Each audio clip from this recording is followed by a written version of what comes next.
अगर फ्रांस के अनुभवी वायुसेना के अनुभवी अधिकारियों को यह कहना पड़े कि कुछ प्रोटोकॉल लाइन टूटते हैं तो फिर उन्हें टूटने दो, लेकिन फ्रांस को कदम आगे बढ़ाना चाहिए, तो ऐसे में यकीन मानिए यह मामला फ्रांस के लिए बहुत ही गंभीर है। अब समय आ चुका है कि फ्रांस को अपनी प्रतिज्ञा तोड़नी होगी और भारत के साथ मिलकर उस हथियार की ओर कदम बढ़ाना होगा जिसे ना बनाने की फ्रांस ने प्रतिज्ञा ली, और जहां भारत इस समय फ्रांस के मुकाबले बहुत ही आगे है। तो चलिए इस पूरी खबर को विस्तार से समझाते हैं। नवंबर 2022 में फ्रांस ने औपचारिक रूप से यह प्रतिज्ञा ली कि वह विनाशकारी direct ascent anti satellite missile का परीक्षण नहीं करेगा। हालांकि 2022 और आज के हालात काफी बदल गए, क्योंकि अमेरिका अब नेटो पर खर्च से दूरी बनाने लगा। ऐसे में यूरोप को खुद अंतरिक्ष युद्ध के लिए तैयार होना होगा,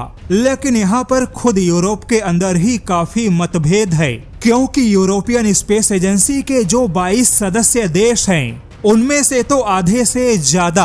अंतरिक्ष युद्ध की ओर जाना ही नहीं चाहते। ऐसे में फ्रांस को खुद अकेले ही अंतरिक्ष युद्ध की ओर कदम बढ़ाना होगा, और इस प्रकार के अंतरिक्ष युद्ध के अलावा एंटी सैटेलाइट मिसाइल के मामले में भारत वह देश है जो कि फ्रांस की सहायता कर सकता है। और यहाँ पर भारत के प्रोजेक्ट वेदा ने फ्रांसीसी वायुसेना का ध्यान आकर्षित किया। जैसा कि भारत एंटी सैटेलाइट मिसाइल का परीक्षण तो बहुत पहले कर चुका है, किंतु भारत के DRDO ने भारत की सुरक्षा और भारत की ताकत को कई गुना बढ़ाने के लिए प्रोजेक्ट वेदा पे काम किया। वेदा यानी व्हीकल फॉर डिफेंस एप्लीकेशन, जो कि भारत का बहुत ही सीक्रेट स्पेस मिशन है। यहाँ पर आपको बता दे, वेदा के बारे में बहुत ही सीमित जानकारी उपलब्ध है, और उस जानकारी के मुताबिक इस परियोजना के तहत भारत युद्ध की स्थिति में बहुत ही तेज और युद्ध स्तर पे सैटेलाइट लॉन्च कर सकेगा।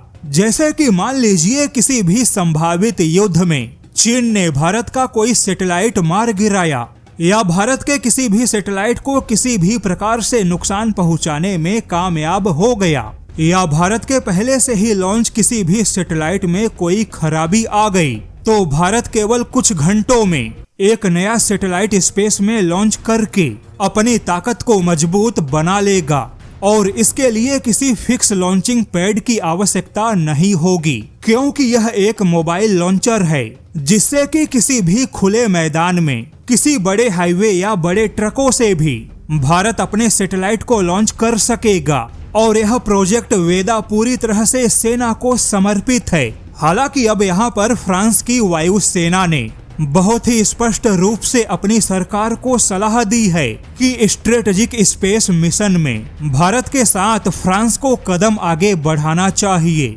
और अगर इसके लिए किसी भी प्रोटोकॉल को तोड़ना पड़े तो भी सही है, क्योंकि यूरोपियन स्पेस एजेंसी में शामिल 22 देश कभी भी कोई भी एक मत फैसला नहीं कर पाते। ऐसे में फ्रांस को अकेले ही आगे कदम बढ़ाना चाहिए। फ्रांस की वायुसेना ने माना कि भारत जैसे देशों की तेजी से बढ़ती स्पेस रिस्पॉन्स क्षमताएं वैश्विक मुकाबले की दिशा को बदल देंगे। ऐसे में यूरोप को भी अंतरिक्ष में प्रतिस्पर्धा के लिए तैयार रहना चाहिए, क्योंकि भविष्य में जिसके पास बड़े सैटेलाइट नेटवर्क होंगे वही देश किसी भी खतरे का जवाब दे पाने में सक्षम होगा।